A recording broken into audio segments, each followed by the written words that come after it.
Hi, I'm Jess and welcome back to my channel. Sorry it's been a long time since I've posted. I've just been extremely busy, but I do have great news. So I will be going to Universal Studios after all. Super excited. It's one of my favorite places in the world. This will be my fourth or fifth time going, and I know one of my biggest questions I'm always looking for is what people normally pack, what people normally wear, and this is kind of what I normally wear and pack to go to the parks, but I'm always open to new ideas. So one of the biggest things is the backpack, and you want to be careful about the size of your backpack. Make sure it's not huge. You don't want to be wearing a school book backpack. You want something smaller, just because the lockers are a lot smaller, so you want to be shoving everything in. Also, you got to think you're not going to want to carry a huge backpack with like all your food and your snacks around the park. I understand some people are trying to save money, and for them it's just easier to have a couple snacks and then just eat the main meal so people don't get hungry. But this is just for me.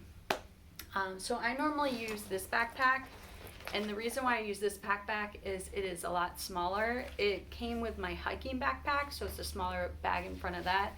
I love the straps because they kind of allow your skin to breathe, and it's small, compact, and with this I'm not going to pack that many things. So normally I'll pack a pack of gum. So the reason why I do this is some people will get snacks just to kind of help them from getting really hungry throughout the day.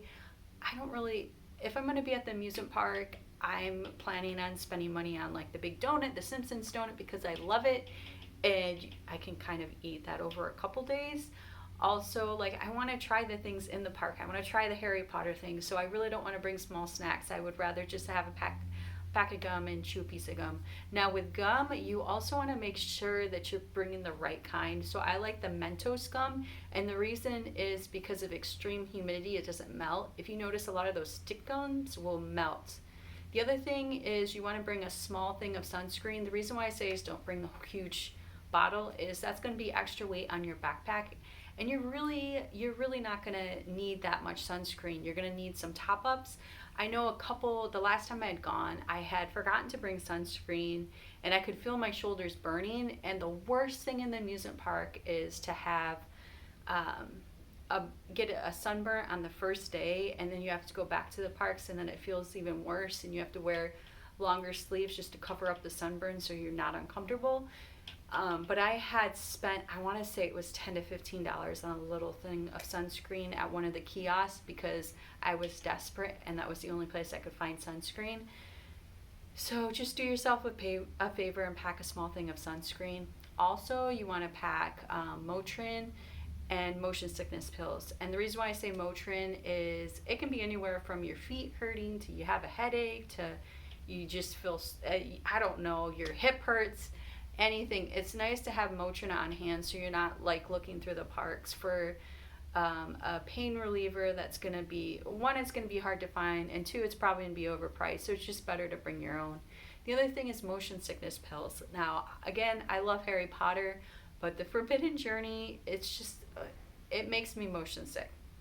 But if I really want to brave it, I'll take a motion sickness capsule so that way I don't feel sick. Same with the Simpsons rides, all good to have. Again, you want to pack your bag very light. Some people will pack a water bottle. I don't really like to. I'd rather just, they have like little things of water throughout the park. Plus, like the water bottles in the park, I don't like carrying things, so I'll have to chug it. So I'd rather just have like the small little cups of water that they give you so you get that little bit of water and then you can move on with that throughout your day. The other thing is with souvenirs. Some people are like, well, I need the bag because I need to pack my souvenirs that I buy throughout the park. I would suggest that you either wait for the last day, which honestly I don't really like doing, just because when I see something I get really excited about it and I'm like, ooh, I want it. And then if I wait, I'll talk myself out of it, and then later on I'll regret that I didn't buy it. So it's just kind of like full. So I like to buy things as I see them. So if you're in the parks, if you're staying in a hotel on the park property, you can actually get where they can send it to your hotel room, which I had done the last time and I really enjoyed, but you think it's going to be there by the end of the day. So if you visit the amusement park, it's going to be there once you get back. But depending on when you get the souvenir, that's not always the case. Sometimes I had to wait to the next day, which I didn't really, for me, I get really excited about things. I want to see them, and so I was kind of disappointed. But it's one less thing. You don't have to carry bulky souvenirs around. There's also another process where you can just have them shipped to the front of Universal, and then you just pick them up at a certain time, which is probably what I'm going to do. And it saves like the hassle, especially if you're going to buy a sweatshirt or something heavy. You definitely you don't want to carry that stuff around all day. Okay, so I talked about what I pack in my bag. Next thing is what I wear. So I heard this from like a Pinterest post a long time ago, and it wasn't about Universal, it was about like hiking or something, and I was just like, that's actually a really good idea. So I used that post, and I couldn't even remember the girl's name, but it was a smart idea. So she actually uses swim trunks. And I know you're kind of like, swim trunks at Universal, isn't that weird? It's actually not. Okay, so actually you can buy them off Amazon. They're super comfortable. People aren't really gonna know that you're wearing swim trunks around the park. They look a lot like regular shorts. And you gotta think, if you go on the water parks, it's gonna dry your bottom a lot faster. It's also super comfortable. If you're sweating a lot, it's gonna whisk the sweat away. People also use like the workout shorts, it's kind of the same premise, but I do like wearing the swim shorts. So I bought 2 new ones, the gray one, and there's 2 that, well, I guess I have the black one, which I had the last time I went, and then there's also a pink one. But again, those are all on Amazon. They're not that expensive. Some people like to wear jean shorts. I just found through my experience it's not right for me, especially if you get on a water ride.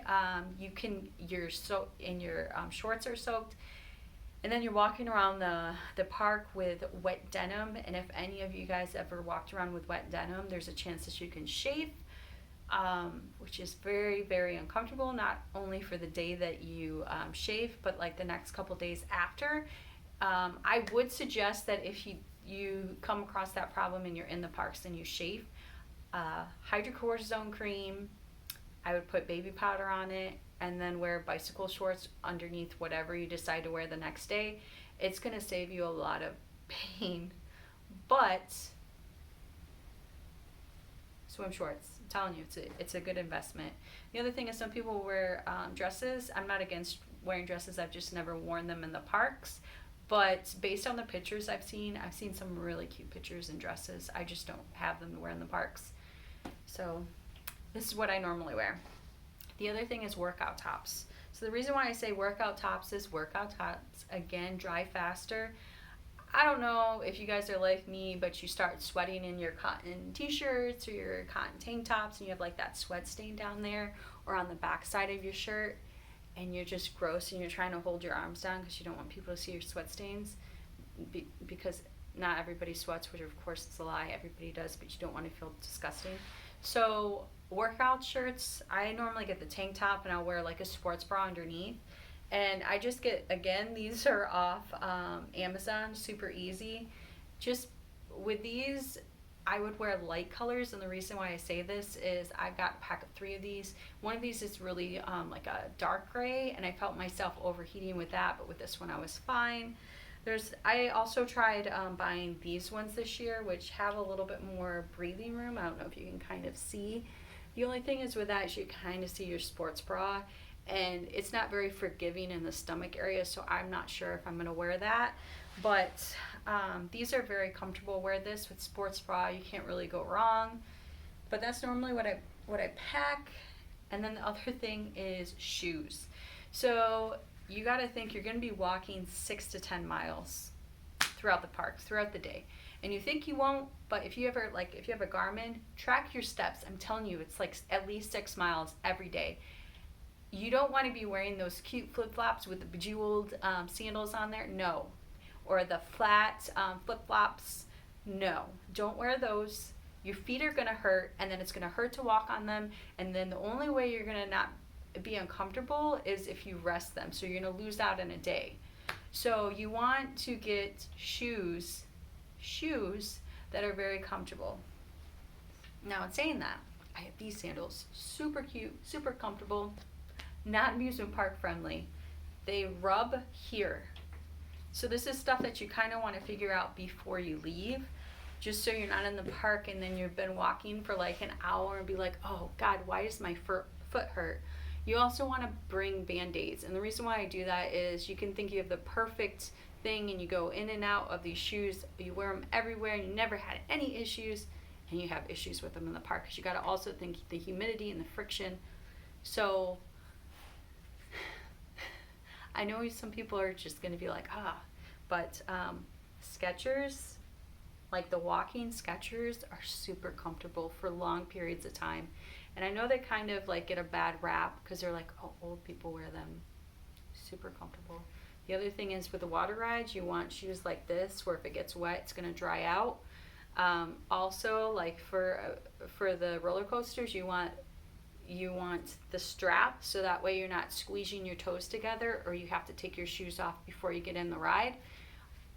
One more thing with water rides, you're like, oh, I'll just wear sneakers all day, which sneakers are a good bet. I would still pack a pair of sneakers, because if for whatever reason your shoes aren't as comfortable as you thought, or you just need more support, you might end up wearing sneakers one of the days because you don't plan on going on any of the water rides, which are good, but just make sure that they're good quality sneakers. I forgot what I was going to say. I'm sorry. But yeah, the water rides will not let you take off your socks and shoes. Even though there's a spot where you can put all your stuff in, they will not let you take off your socks and shoes. And if anyone's ever gone on a water ride or been stuck in the middle of a rainstorm and you have socks and shoes and like the squeaky, the wet push, push, push, push, every time you walk, it's extremely uncomfortable. You don't want to ever go through that again. Get shoes like this. Make sure you try them out. Make sure they're very cushy. I'm sorry these are dirty. I've worn these. I'm going to wear them again. Well, that's all the tips and tricks I have. I hope it was helpful, and I hope if you're on your way to Universal that you have an amazing time. Post comments in the comments below on what you think was your favorite ride or favorite part of Harry Potter, because honestly I'm kind of a little biased towards that. But okay, thanks guys. Bye.